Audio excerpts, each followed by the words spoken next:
여러분, 하나님의 교회는 어떤 곳입니까? 하나님의 교회를 뭐라고 설명합니까? 하나님의 교회, 이 교회는 하나님의 집이라고, 하나님의 집. 네, 하나님의 집이라 이렇게 이제 설명을 하죠. 교회는 그리스도의 피로 값주고 사신 그리스도의 몸으로서 하나님의 집과 같은 곳이다. 그래서 이 하나님의 집으로서 이 하나님의 교회를 계속 설명하는 구약의 모티브가 있고 또 신약에서 계속해서 그 모티브를 기초로 해서 하나님의 집의 내용들을 설명을 쭉 하는 것입니다. 여러분, 하나님의 교회는 바로 하나님의 집이기 때문에 이 하나님의 집으로 꾸미고 하나님의 집으로서의 아름다움을 경험하려고 해야지, 이 세상 사람들의 집으로 교회를 생각하게 되면 자꾸만 세상 사람들의 집에서, 세상 사람들의 공동체에서 원하고 경험하는 것을 어디서 찾게 됩니까? 자꾸만 하나님의 집에서 찾게 되는 겁니다. 하나님의 집에는 세상 사람들의 집에서 찾을 만한 것이 없습니다. 그러니까 하나님의 집에 와가지고 세상 사람들의 집에서 찾고 경험하는 것을 여기서 찾으려고 하면은 어떻게 되겠습니까? 그렇기 때문에 이 교회는 하나님의 집으로 고백을 하고 하나님의 집으로서의 아름다움을 찾고 하나님의 집으로서의 아름다움을 경험하기를 원하고 그러고 살아야 되는 것입니다. 창세기 28장을 보게 되면은 야곱의 이야기가 나옵니다. 야곱이 이제 형 에서를 피하여 바단 아람으로 도망을 가는데 그 도망가는 과정 속에서 이제 광야에서 잠자는 과정 속에 하나님을 만나게 됩니다. 그리고 아침에 일어나서 그곳에서 단을 쌓고 이제 하나님께 기도와 찬양과 영광을 돌리게 되는데, 그때 그곳의 이름을 뭐라고 불렀더랬죠? 베델이라 이렇게 불렀습니다. 벳, 집이라는 뜻이고 엘, 하나님이라는 뜻이죠. 그래서 하나님의 집이다. 그래서 이 야곱은 그렇게 이야기합니다. 내가 하나님의 은혜 가운데 다시 이곳으로 돌아오게 되면 아버지 집으로 돌아오게 되면은 이곳에서 단을 쌓고 하나님께 영광을 돌릴 것이고 또 11조 예물을 드리고 또 하나님이 기뻐하시는 놀라운 영광된 삶을 하나님께 드리겠습니다. 이렇게 서약을 하고 찬양과 기도를 드리거든요. 자, 그런데 놀라운 것은 야곱이 이제 돌아오잖아요. 그렇죠? 돌아와서 여러 과정을 거쳐서 베들로 마지막에 올라가게 되는데, 여러분, 그 장소 자체가 그 베들이라고 하는 곳으로만 가야 된다는 자체가 성경에선 강조되는 것이 아니라 하나님의 집이라고 하는 그 의미가 계속 강조되는 겁니다. 그 베델이라고 하는 땅덩어리 자체를 강조하는 게 아니라 그 베델이라고 하는 그 지명을 통해서 강조하고자 하는 것은 하나님의 집을 강조하는 거예요. 그래서 이 교회는 하나님의 집이다. 그래서 이 하나님의 집은 어떻습니까? 하나님의 집은 건물이 아니잖아요. 건물이 아니고, 그래서 이전에는 교회를 뭐라고 불렀죠? 우리가 이제 교회 간다 그러지 아니하고 예배당 간다, 교회당 간다 이렇게 하잖아요. 이렇게 당은 장소를 뜻하잖아요. 건물을 뜻하고 어떤 특정 지역을 뜻한단 말이죠. 교회당에 간다 이렇게 하죠. 교회에 간다고 할 때 건물로 간다 여기에 초점이 있는 게 아니라 하나님이 임재하심을 강조하는 겁니다. 임재. 하나님의 임재하심이 있고 성령의 임재가 있고 예수 그리스도의 임재가 있는 곳, 그곳이 곧 교회, 하나님의 집, 이것을 이제 강조하는 거거든요. 여러분, 어르신들이 가는 곳을 뭐라 그러죠? 경로당이라고 합니다. 경로당, 예배당, 당이죠. 예? 회당, 옛날에 예당 그렇게 불렀잖아요. 그래서 이 교회를 예배당이라 부르는데 그건 건물 자체를 강조합니다. 그러나 정말 우리가 이제 교회를 말할 때 이 교회는 임재를 전제합니다. 하나님이 임재하시고 성령이 임재하시고 예수께서 임재하심을 강조하는. 그래서 이 하나님의 교회는 특정 장소를 설명하려고 하는 초점이 아니라 하나님이 임재하시는 곳이 교회입니다. 그래서 저와 여러분은 그리스도의 피로 값주고 사심을 받고 성령 안에서 그리스도께서 임재하십니다. 그리스도께서 내주하고 계신단 말이에요. 성령께서 계십니다. 그래서 우리도 하나님의 교회의 지체라고 그래요. 지체. 제가 로마서를 강의할 때 관계의 윤리를 설명할 때 이 교회 공동체 안에서 성도들이 가져야 될 윤리의 기초가 뭐라 그랬죠? 지체의식이라 그랬죠. 지체의식. 교회 안에서 성도와 성도 사이의 관계를 설명하려고 하면은 뭐 근거가 있어야 되는데 우리는 뭐 잘 알고 지내잖아요. 이런 문제가 아니라 지체. 하나님의 몸된 교회이고 그리스도의 몸된 교회이고 그 몸된 교회의 지체다. 당신도 지체, 나도 지체니까 이거는 따로따로 설명할 수 있는 게 아니란 말이에요. 그렇죠? 그래서 이렇게 그리스도의 지체로서 우리는 여기저기 흩어져 있습니다. 그래서 우리는 이렇게 가정 자체도 교회 안에 작은 교회라 이렇게 설명을 하잖아요. 왜 그렇게 생각합니까? 그리스도로 인하여 구원받은 하나님의 사람들 가운데 성령이 임재하시고 그들이 마태복음 19장 20절을 보게 되면은 내 이름으로 두세 사람이 모인 곳에 나도 그들과 함께 있느니라 했잖아요. 임재를 가리키는 겁니다. 임재. 그래서 그리스도 안에서 부부가 되고 그리스도 안에서 가족이 된 우리 가정 가운데 누가 임재하십니까? 주님이 임재하실 때 그곳은 교회가 되는 거예요. 교회. 바로 그것이 교회입니다. 하나님이 임재하실 때 그곳이 교회가 돼요. 우리가 왜 이렇게 모이면 여기를 교회라고 그럽니까? 하나님의 사람들이 공적으로 약속을 하고 이 모이는 삶의 자리에 누가 임재하셔요? 우리 주님이 임재하시기 때문에 그런 것입니다. 그래서 우리는 이 하나님의 교회를 생각하고 교회와 하나님의 몸된 교회에서 함께 인생을 살아가면서 항상 우리는 무슨 의식으로 살아야 된다래요? 신전의식으로 살아야 된다. 왜 그래요? 교회는 누가 임재하시는 거? 주님이 임재하시는 곳이니까 우리가 눈에 보이지 않아 주님이 지금 여기 계시기 때문에 그 우리 주님 앞에서 경건을 추구하게 되는 거죠. 신전의식. 그래서 여러분 신앙생활의 99.9%는 어디서 일어난다고 제가 자꾸 말씀드리죠? 1번 교회, 2번 가정. 가정에서 다 일어나잖아요. 가정에서 다 일어나는 겁니다. 또는 직장에서 일어나는 거예요. 교회에서는 뭐예요? 신앙생활의 기본, 주님이 임재하시는 삶의 터전에서 주님과 함께 주님 앞에서 사는 모습이 어떤지를 설명해 주는 것입니다. 이게 기본적으로 훈련이 되고 실제입니다. 그리고 이런 실제적 삶이 어디로 옮겨갑니까? 가정교회로 가고 삶의 자리에 움직이는 교회로서의 경험으로 체험으로 가게 되는 거거든요. 그래서 우리는 여러분 교회에 와서는 굉장히 경건하잖아요. 그렇죠? 말도 예쁘게 하고 형제님, 자매님. 집에서는 그냥 뭐 남편한테 뭐 존칭도 안 쓰다가 갑자기 교회 오면 그랬어요. 예, 그랬어요. 저렇게 얘기하고. 뭐 집에서는 뭐라는 거야? 아, 그렇게 해. 왜 이제 그래? 뭐 이렇게 얘기하는데 교회에서는 막 아유 뭐 이렇게 한단 말이에요. 우리 집 사람은 안 그래요. 그러나 어떻든 간에 이제 근데 중요한 것은 뭐냐면 경건은 그것이 정말 이렇게 교회 와서 하는 게 100% 옳은 건 아니지만은 이렇게 하나님 앞에서 우리가 서로를 존중히 귀히 여기면서 하나님의 임재 앞에 있다고 하는 삶의 태도가 정말 그것이 맞다고 생각이 된다면 그것은 교회에서만 존재하는 삶의 양식이 아니라 어디로? 가정으로, 직장으로, 삶의 자리로 가야 되는 거죠. 그래서 이제 59주년 교회 설립 감사 예배를 드리면서 우리는 너무 단절되고 파편식으로 잘라줘서 여기는 교회, 저기는 아니요, 여기는 집, 여기는 직장, 그러므로 교회에서는 경건하게 집에서는 50%만, 사회에서는 전혀 아닌 사람처럼 살아서는 안 되는 겁니다.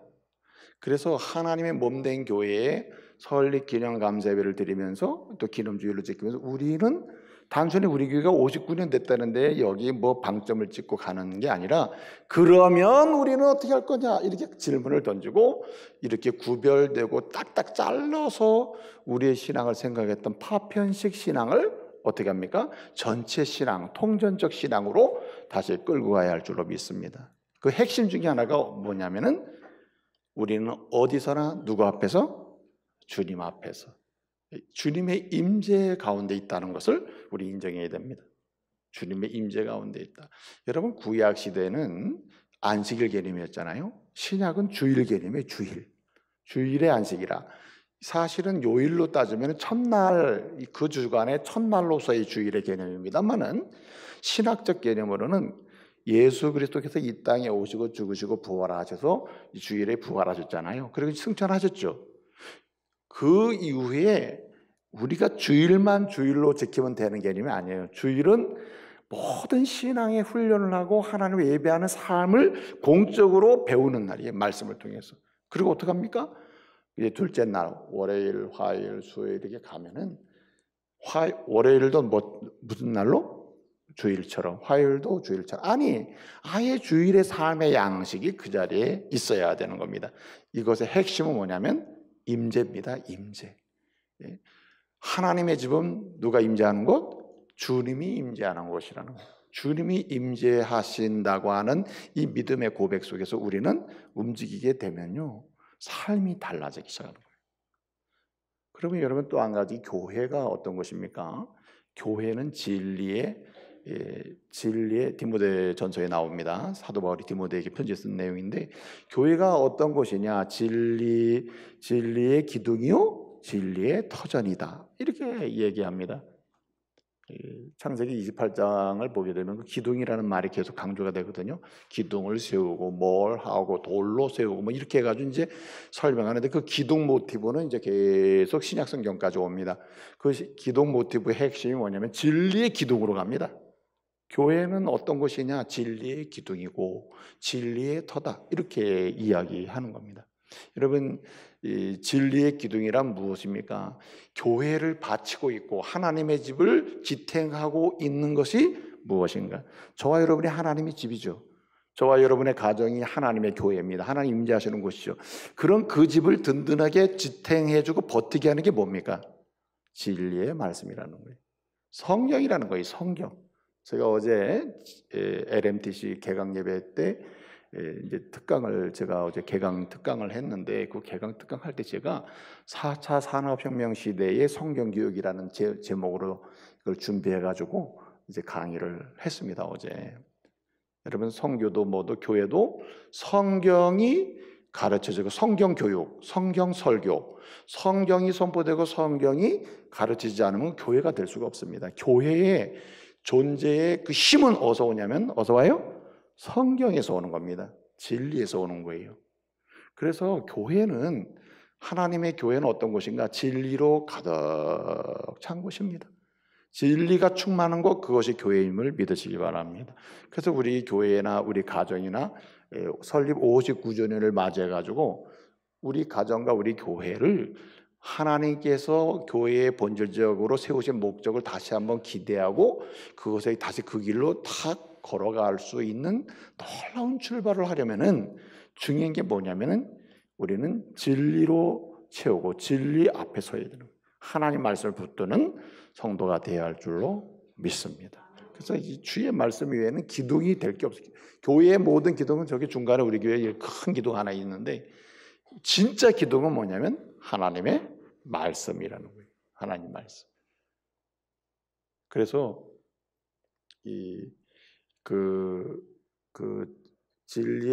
진리로 교회가 교회되는 이 모든 존재하고 교회가 교회로 지탱하려면은 이거는 진리의 말씀밖에 없기 때문에 우리는 교회에서 무엇을 즐겨야 됩니까?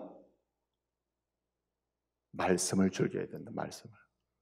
교회는 딱 가면 무엇으로 노는 것? 말씀으로 노는 것이라는 거예요. 말씀으로 즐겁고 막 교제하고 이런 곳이 교회라는 거예요. 그래서 교회 간다. 그럼 무엇으로 논다? 말씀으로 논다는 거예요. 말씀으로 즐기고 말씀으로 교제하고 말씀으로 굉장히 영적인 기쁨과 즐거움을 찾는 곳이 교회라는 거예요. 말씀 아니고서야 교회가 교회다워질 수도 없고, 여러분 그래서 교회에 와가지고 말씀의 놀이를 한번 찾잖아요? 그럼 너무 재밌는 거야. 예? 너무 재밌는 겁니다. 진짜 재밌다. 이 교회가 이렇게 재밌는 줄 몰랐네.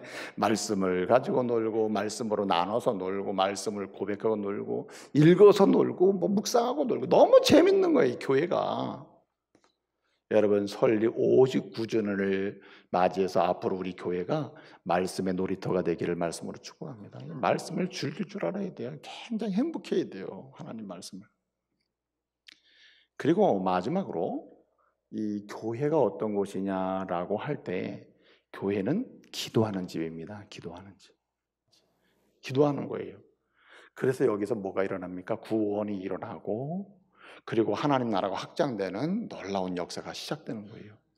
우리 원주 중부교회가 여러분 정말 59주년을 맞이하면서 다시금 하나님의 임재가 있고 하나님 신전의식, 임재의식으로 살고 그 앞에서 그분의 말씀으로 삶을 즐기고 그리고 그분께 말씀을 세계의 아픔까지도 우리가 끌어안고 아프리카의 아픔, 세계의 아픔 다 끌어안고 주님, 세계가 이렇게 어렵습니다.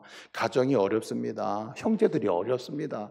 우리 원주 시민이 아픕니다. 이 조국 땅이 너무나 고단합니다. 이런 거 다 끌어가지고 안고 하나님께 말씀드릴 수 있는 이런 교회로 다시 일어나기를 말씀으로 축복합니다. 이런 교회가 되어야 됩니다. 그래서 두 가지의 명료한 태도가 필요한 거예요. 첫째는 하나님의 인재로, 둘째는 진리의 말씀으로, 셋째는 기도하는 집으로 이렇게 나아갈 때 다시금 결단함에 이뤘을 때마다 두 가지 태도가 필요합니다. 자, 첫째 뭘까요? 제목이 뭡니까? 제목이 감사입니다. 감사.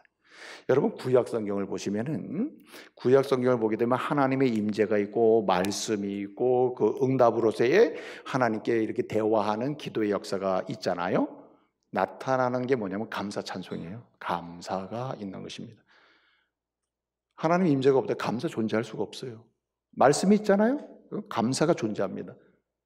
또 여러분 거기에 또 기도의 역사가 있잖아요. 그러면 바로 감사가 존재하는 거예요. 여러분 그래서 기도의 모든 시작을 보게 되면은 어떻습니까? 감사로 이렇게 나타나고 마지막 또 감사가 되고 그러잖아요.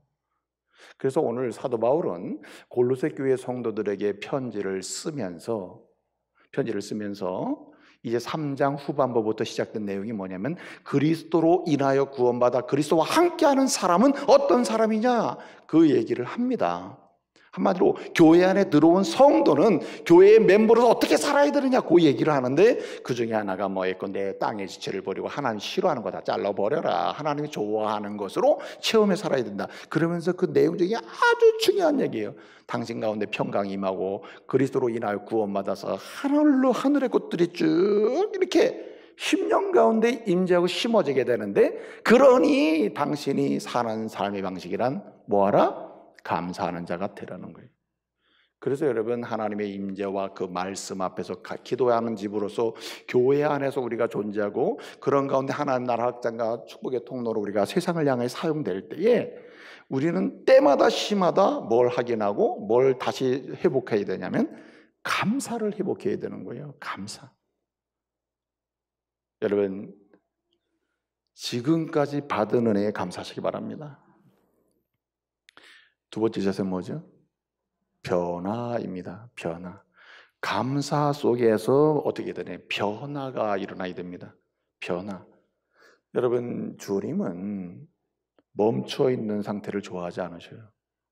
항상 통전적으로 봤을 때, 예컨대 영적으로나 육적으로나 모든 삶의 여정으로 봤을 때 하나님이 좋아하시고 하나님이 기뻐하시는 방향으로 나가는 걸 좋아하셔요.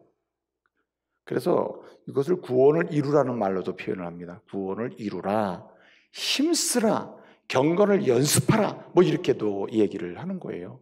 변화. 그래서 사도 바울은 이야기하는 겁니다. 뭐라고 얘기합니까? 갈라디아 교회 성도들에게 편지를 쓰면서 2장 20절에 뭐라고 얘기하죠? 그 변화가 뭐였습니까? 이제 내가 산 것은 오직 내가 사는 것이 아니요 내 안에 그리스도께서 사신 것이라. 나를 위하여 십자가에 죽으시고 부활하신 그리스도께서 사신 것이라. 여러분 변화의 핵심은 뭐냐면은 나는 죽고 주님이 사는 것입니다. 여러분 내가 살잖아요. 그러면 주님의 이름이 가려집니다. 주님의 사역과 역사가 가려져요. 그래서 내가 죽으면 주님이 드러납니다. 그래서 따라합시다. 나의 이름과 나 자아는 사라지게 하자. 사라져야 돼. 예? 깨끗하게 사라지는 게 좋아요. 하나님의 교회 안에 딱 들어온 사람은 자아가 사라져야 돼. 오늘 내가 죽고 십자가에 죽고 나는 내가 사는 게 아니다 할 때는 율법 앞에서 자아가 죽었다는 거예요. 내가 뭔가 조금이라도 해가지고 의로움을 드러낼 수 있는 그 부분이 하나도 없다는 거예요. 내가 뭘 해가지고 주님의 마음에 쏙 들게 해가지고 이것 보고 너 정말 잘했어. 내가 오늘 좀 뭐라도 춤 줘야 되겠다. 이런 마음 조금도 가질 수가 없다는 거예요. 이건 그래서 거꾸로 이야기하면은 그리스도 안에서 구원받은 사람은 자기가 사라지는 변화 그리고 주님이 드러나는 변화를 계속 확인해야 돼요. 내가 죽고 주님이 사는 거예요. 내가 점점 사라지면 누가 나타나게 돼요? 주님이 나타나게 되는 것입니다. 주님이 나타나게 되는 거죠. 예? 싹 사라져야 돼요, 여러분. 그래서 주의 몸된 이건 지금 주의 몸된 교회 안에서 지금 얘기를 하는 거예요. 세상에서는 아무리 사라질 수가 없잖아요. 그래서 하나님이 임재하시는 곳에서 우리라는 자아 자체를 사라지게 해야 돼. 아주 깨끗하게 사라지는 게 좋아요. 확실하게 사라지는 게 좋습니다. 그래서 우리의 이렇게 감사와 변화라고 하는 이 두 가지가 하나님의 몸된 교회 안에 들어와서 초청을 받고 하나님의 자녀가 되고 교회의 구성원, 지체가 돼서 하나님의 자녀 살아가는 사람의 두 가지 자세는 감사와 변화인데 여기에는 항상 녹아있는 게 세 가지가 있어요. 이제 오늘 갈라디아 이 골로새서를 보게 되면은 세 가지를 강조하는 첫째는 오직 믿음이에요. 그래서 우리에게 존재할 수 있는 것은 딱 세 가지밖에 없다. 첫째는 오직 믿음. 오직 믿음밖에 없습니다. 예? 믿음으로 말미암아 너희가 그 은혜로 에베소 2장 8절 너희가 그 은혜로 인하여 믿음으로 말미암아 뭘 받았나니 구원을 받았느니 이것이 너에게 난 것이 아니요 하나님의 선물이라. 예? 그래서 오직 믿음밖에 없다. 오직 믿음. 예? 오직 내가 할 일은 믿음밖에 없습니다. 오직 주님만 의지하는 길밖에 없습니다. 그리고 사는 것이고 둘째는 오직 성경입니다. 오직 성경. 내가 내 눈으로 보고 내 귀로 듣고 그냥 여러분 삶의 이 하나님의 교회 안에 들어와서 감사와 변화의 기준은 딱 그냥 어려운 게 아니에요. 누가 설명해줘야 듣는 것도 아니고 기록된 말씀이 그냥 이 변화와 감사의 기준이 딱 돼 있는 거예요. 예? 오직 말씀밖에 없다. 오직 말씀. 여러분 그래서 이 뭡니까?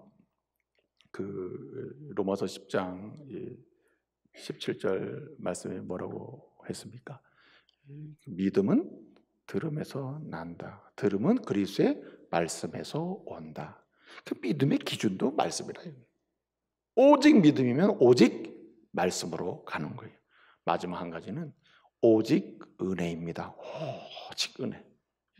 오직 은혜로 산다. 그래서 여기 오늘 우리가 이제 20절을 읽었는데 20절 그 다음에 말씀 보게 되면 또 다시 은혜고 그 앞절을 봐도 다시 은혜입니다. 하나님의 은혜로 그리스도의 은혜로 말미암아 그리스도를 믿음으로 우리가 구원을 받는다. 그 은혜로 말미암아 우리가 하나님의 자녀가 된다. 계속 은혜를 설명하는 것이거든요.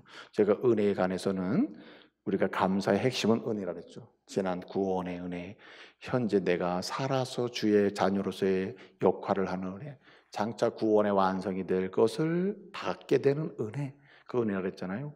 그래서 오직 은혜의 태도, 오직 은혜의 신앙으로 우리의 삶을 59주년을 맞이해서 다시 세워 나가야 할 줄로 믿습니다. 여러분, 저와 여러분의 가정에서 감사와 변화로 하나님의 교회의 백성임을 확인하고 하나님의 교회의 백성의 자리를 다시 회복하고 그러는 가운데 오직 믿음으로, 오직 말씀으로, 오직 은혜로 승리하는 저와 여러분 되시기를 말씀으로 축복합니다.